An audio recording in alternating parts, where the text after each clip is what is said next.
అందరికీ నమస్తే. ఎలక్షన్స్ ముందేమో ఓట్లు ఇప్పించారు, దగ్గరుండి మరి కాంగ్రెస్ పార్టీకి ఓట్లు ఇప్పించారు. నేను ఇద్దరు పేర్లే రాసిన, ఇంకా చాలామంది పేర్లు రాయొచ్చు. వాళ్ళంతా మేము ప్రజాస్వామికవాదులం, మీకు మార్పు జరగాలంటే కాంగ్రెస్కి ఓటేయాల్సిందే చెప్పిన మహానుభావులు వీళ్ళంతా. లాస్ట్కి ఏమైంది? ఈయన వచ్చేసి ఎమ్మెల్సీ అయిపోయాడు. ఈయన వచ్చేసి ఏమాడు విద్యా కమిషన్కు చైర్మన్ అయ్యాడు. ఎందుకు కేసీఆర్ వ్యతిరేకించినా కూడా చెప్పిండు ఒక ఇంటర్వ్యూలో.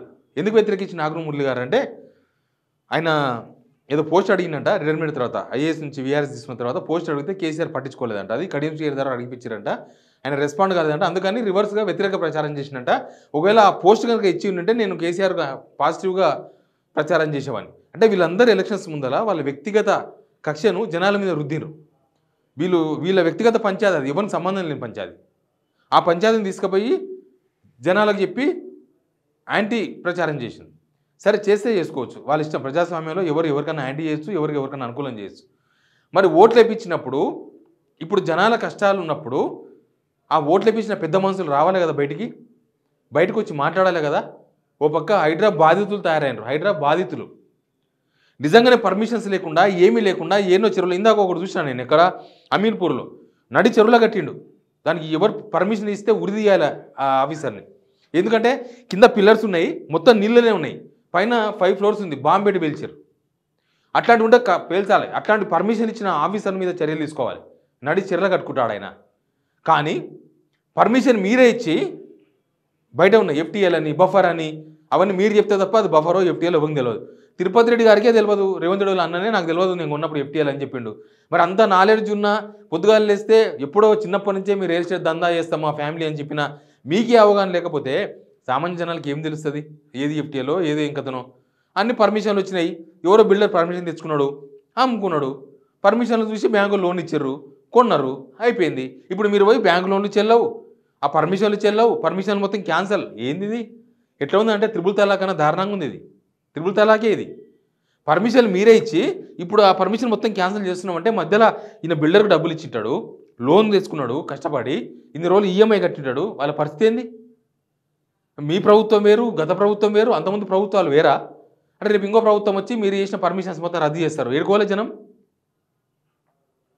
అట్లా ఉన్నారు కదా. బాధితుల సంఘం కూడా తయారైంది కదా. ఇప్పుడు మూసీ బాధితుల సంఘం కూడా తయారైంది. 15,000 ఇండ్లు కూలగొట్టడం అంటే నాట్ ఏ జోక్. అదేదో గాజా మీద అటాక్ చేసినట్టే ఉంది ఇది. గాజా మీద దాడి జరిగింది చూసినాం కదా, విమానాల్లో పోయి బాంబులు వేసినారు, అట్లే ఉంది. లేకపోతే ఒకేసారి 15,000 మంది నిరాశ్రయులు. వాళ్ళు మీరు డబుల్ బెడ్రూమ్లు ఇవ్వచ్చు, కానీ ఆయన బతికేంది? ఆయన తిండేంది, తిప్పలేంది, బట్టలేంది, పిల్లలేంది, పెళ్ళిలేంది, చదువులేంది, ఖర్చు ఏంది? ఎక్కడి నుంచి తీసుకొస్తాడు? నువ్వు డబుల్ బెడ్రూమ్ ఇవ్వగానే పోయి అనుకుంటాడా? అసలు ఎప్పుడు ఇస్తారో కూడా తెలియదు. దాంట్లో 2 నాలుగేళ్ల ధోరణి. సీఎం ఏమో ఇంకా పోనీ హ్యాండ్ ఓవర్ చేసుకొని కూల్చారని మాట్లాడుతున్నాడు. ఇంకో ఆయననేమో ఎవరో ఆఫీసర్, జిహెచ్ఎంసీ ఆఫీసర్ ఏమో లేదు మేము వాళ్ళకి డబుల్ బెడ్రూమ్లు ఇచ్చినాకనే కూలుస్తామంటున్నారు. ఇవాళ మొత్తం రోడ్ ఎక్కిర్రు ఈ మూసీ నదీ పరివాహక ప్రాంతం. అయితే ఈ చిన్న చిన్న బస్తీలు ఉన్నాయి కదా, ఈ చిన్న చిన్న బస్తీలో ఉన్న వాళ్ళకు డబుల్ బెడ్రూమ్ అనేది కొంత బెటరే, కానీ వాళ్ళ జీవితం ప్రమాణాల మీద దెబ్బ పడుతుంది. వాడు అరటిపండ్లు బండ పెట్టుకొని బతుకుంటాడు, ఏదో కార్ఖానాల పని చేసుకుంటుంటాడు. అలా మిస్సెస్ ఏమో అడిగే చాలా కార్ఖానాలు ఉన్నాయి, ఈ పేపర్ కటింగ్ కంపెనీలు ఉన్నాయి, దానిలో పోయి పనిచేస్తుంటారు. బుక్స్ తయారు చేస్తున్న కంపెనీలు ఉన్నాయి, నాకు తెలిసి అటుకెళ్ళి చాలా ఉన్నాయి. ఈ మూసి పోటీ చాలా ఉన్నాయి, ఆడపోయి పని చేసుకుంటారు. ఇప్పుడు ఏంది? వాళ్ళు మీరు తీసుకుపోయి అక్కడెక్కడో పడంచెరులో ఇస్తే ఏడ బతకాలి? ఊరుగాని ఊరైతుంది వాళ్ళకి, ఊరుగాని ఊరిలో బతకాల్సి వస్తుంది. అందుకే తనలాడుతున్నారు. 70 ఏళ్ళకెళ్ళి నేను ఈయనే పుట్టి పెరిగినా, నా ఇల్లు నాది కాదంటారా అని చెప్పేసి ముసలోళ్ళు మాట్లాడుతుంటే విన్నాం. మరి ఈ కోదండరాము, ఆగ్నూరు మురళి ఓట్లు వేయించిన పెద్ద మనుషులు ఎందుకు మాట్లాడతలేరు? న్యాయమో అన్యాయమో ప్రభుత్వానికి సూచన ఏదో చేయాలి కదా. సప్పుడు కాకుండా ఎవరి పదవులు తీసుకొని అప్పుడేమో ప్రచారం చేసారు, ఇప్పుడు పదవులు తీసుకొని ఎంజాయ్ చేస్తున్నారు. మీ ఎంజాయ్మెంట్ కోసం ఆ గవర్నమెంట్ వచ్చింది.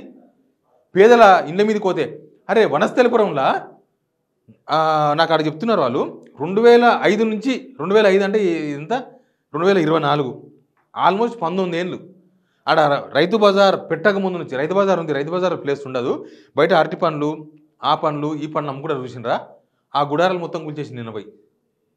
ఇది ఐకియా కాడ ఆ కుమారి ఆంటీ ఉంటారు కదా, ఆమెను మాత్రం డిస్టర్బ్ చేయలే. ఫుల్ ట్రాఫిక్ జామ్ ఆమె దగ్గరే ఉంటుంది. ఆడ పట్టించుకోకుండా మిగతా తెలంగాణ వాళ్ళ స్టాల్స్ మొత్తం కొలగొట్టేసింది. మొత్తం సామాన్ తీసుకుంటున్నారు పోలీసులు.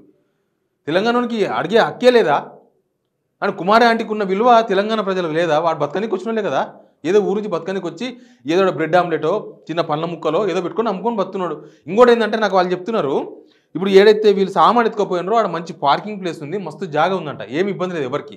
కుమారి ఆంటీ ఉన్న కన్నా ఇబ్బంది ఉంది, కానీ కుమారి ఆంటీని వదిలేసిండ్రు, వాళ్ళందరినీ తీసుకుపోయి వాళ్ళ కడుపు మీద కొట్టిండ్రు, వాళ్ళకి సామాన్లు లేకుండా చేసిండ్రు, వాళ్ళ తక్కెళ్ళు వాళ్ళన్నీ తీసుకొని పోయినారు, బండ్లు గిన్నెలు మొత్తం విరగొట్టేసిండ్రు.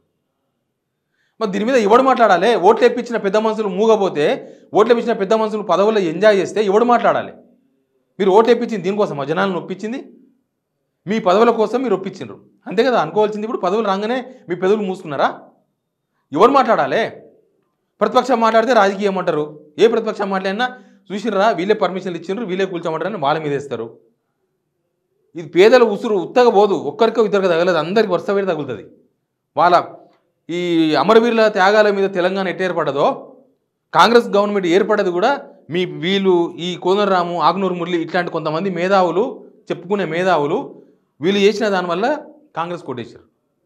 ఇప్పుడు కాంగ్రెస్ గవర్నమెంట్ వాళ్ళ పీక పడితే దిక్కు లేకుండా పోయినరు, అసలు మనుషులే లేరు, ఏడిపోయినరు.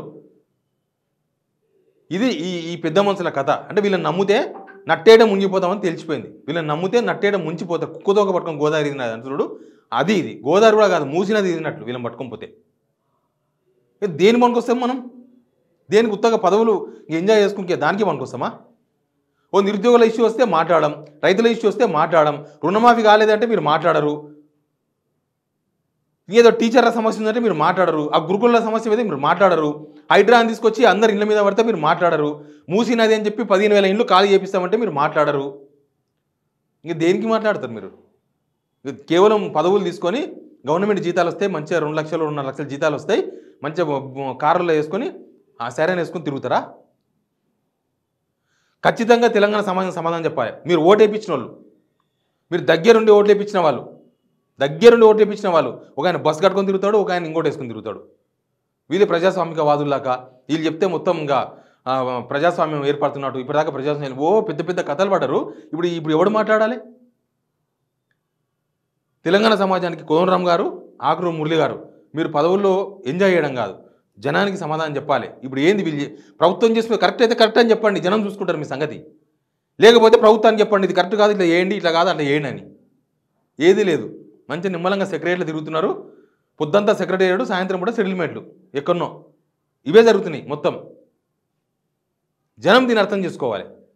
మీరు నమ్మి ఓట్లేస్తే, ఆయన మాటిని ఈయన మాటిని ఓట్లేస్తే లాస్ట్కు వీడి దాకా తీసుకొచ్చారు, కొంపలు కూల్చేదాకా తీసుకొచ్చారు. Please subscribe signal TV.